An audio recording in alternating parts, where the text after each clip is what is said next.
Assalamualaikum warahmatullahi wabarakatuh. Kami dari kelompok 3 mata kuliah Statistika Sosial akan memenuhi tugas akhir yang diberikan oleh Bapak M. Rijal Amirullah dengan tema Statistika Inferensial. Perkenalkan, nama saya Sarira dengan NIM 22307111009. Perkenalkan, nama saya Nadia Rahmah dengan NIM 22307111028. Perkenalkan, nama saya Kinar Sihaprilida dengan NIM 22307111035. Perkenalkan, nama saya Nashwat ini dengan NIM 22307111051. Mari kita simak video berikut. Apa itu statistika inferensial?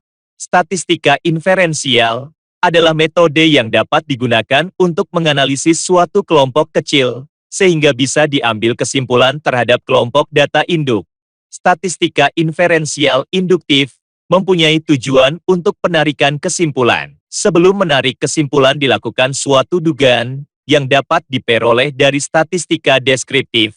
Statistika inferensial induktif adalah metode yang digunakan untuk mengetahui populasi berdasarkan sampel dengan menganalisis dan menginterpretasikan data menjadi sebuah kesimpulan. Jadi statistika inferensial menyajikan data untuk mendapat kesimpulan terhadap objek yang lebih luas. Sehingga karena inferensi tidak dapat secara mutlak pasti. Perkataan probabilitas kemungkinan sering dinyatakan dalam menyatakan kesimpulan. Selanjutnya, saya Nadia Rahmah dengan NIM 2230711028 akan menjelaskan mengenai apa saja jenis-jenis statistika yang ada di dalam statistik inferensial. Statistik inferensial memiliki dua jenis. Yang pertama adalah statistika parametrik, yang merupakan salah satu metode pengujian data yang ada di dalam statistika inferensial, yang dimana akan digunakan untuk menguji hipotesis yang telah dibuat dan menguji perbedaan rata-rata populasi. Selanjutnya, ada jenis yang kedua yaitu statistika non-parametrik, yang merupakan metode yang bersifat historis, komparatif, dan case study. Sehingga analisis dari data yang bersifat kualitatif tersebut perlu dilakukan tahapan tersendiri dalam melakukan langkah-langkah perhitungan. Statistika non-parametrik juga merupakan statistika yang tidak memerlukan asumsi. Itu saja yang dapat saya sampaikan. Mohon maaf apabila ada kesalahan. Selanjutnya akan dilanjutkan oleh rekan saya. Materi selanjutnya yaitu metode statistik. Metode statistik merupakan ilmu pengetahuan yang meliputi segala metode guna menyimpulkan, mengolah, menyajikan, dan menganalisis data kuantitatif secara deskriptif. Fokus kegiatan adalah mengumpulkan dan penataan data serta pengurangannya sifat menyederhanakan. Artinya, metode statistik tidak hanya memberikan teknik pengumpulan, pengolahan, penyajian dan analisis data semata, melainkan juga memberi teknik penarikan kesimpulan tentang ciri populasi dari hasil pengukuran yang dilakukan terhadap sampel yang dipilih secara random. Yang selanjutnya ada berdasarkan bentuk distribusi parameternya, statistik dibagi menjadi dua. Yang pertama, statistik parametrik, yang kedua, statistik non-parametrik. Statistik parametrik yaitu bagian statistik di mana parameter populasi diketahui mengikuti distribusi normal dan memiliki varian yang homogen.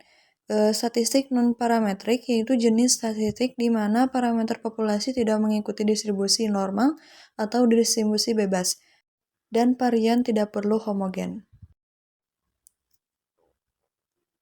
Selanjutnya ada beberapa metode pengujian yang digunakan dalam analisis inferensial yaitu sebagai berikut.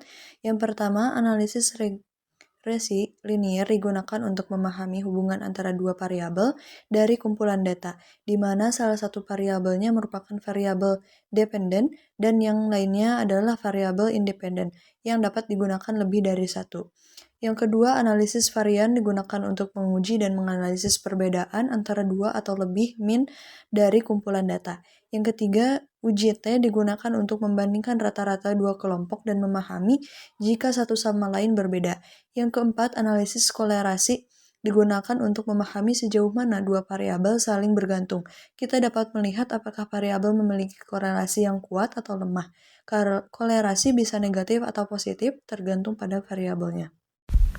Selanjutnya, saya Kinarsi Aprilida dengan NIM 22307111035 akan menjelaskan contoh-contoh dari statistika inferensial. Catatan kelulusan.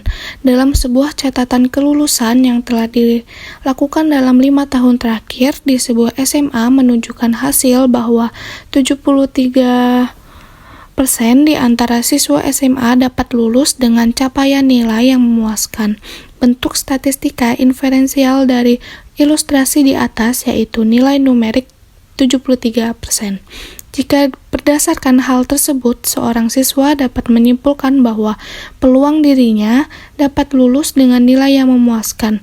Nilai tersebut adalah lebih dari 70%, maka siswa tersebut telah menerapkan statistika inferensial yang memiliki sifat tidak pasti atau hanya sebatas peramalan.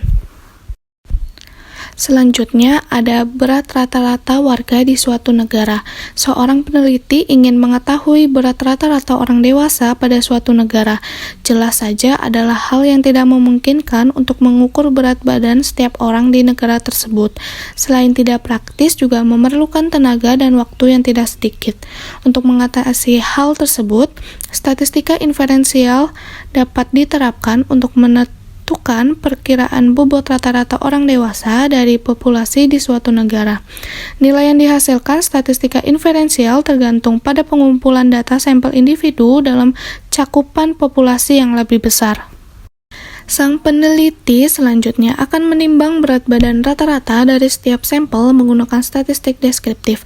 Dengan begitu, bobot rata-rata yang sesungguhnya pada populasi tersebut berada dalam interval nilai yang telah ditentukan. Dalam statistika inferensial dilakukan pendugaan parameter yang selanjutnya memicu terciptanya hipotesis, dan melakukan uji hipotesis tersebut hingga penarikan kesimpulan yang berlaku untuk semua populasi secara umum. Secara umum, metode ini juga disebut dengan statistika induktif, yakni kesimpulan yang diambil berdasarkan informasi dari sebagian data saja. Pengambilan kesimpulan pada statistika inferensial juga didasari oleh sebagian data yang dapat menimbulkan kesalahan dalam pengambilan sampel, sehingga menyebabkan hasil yang bersifat tidak pasti.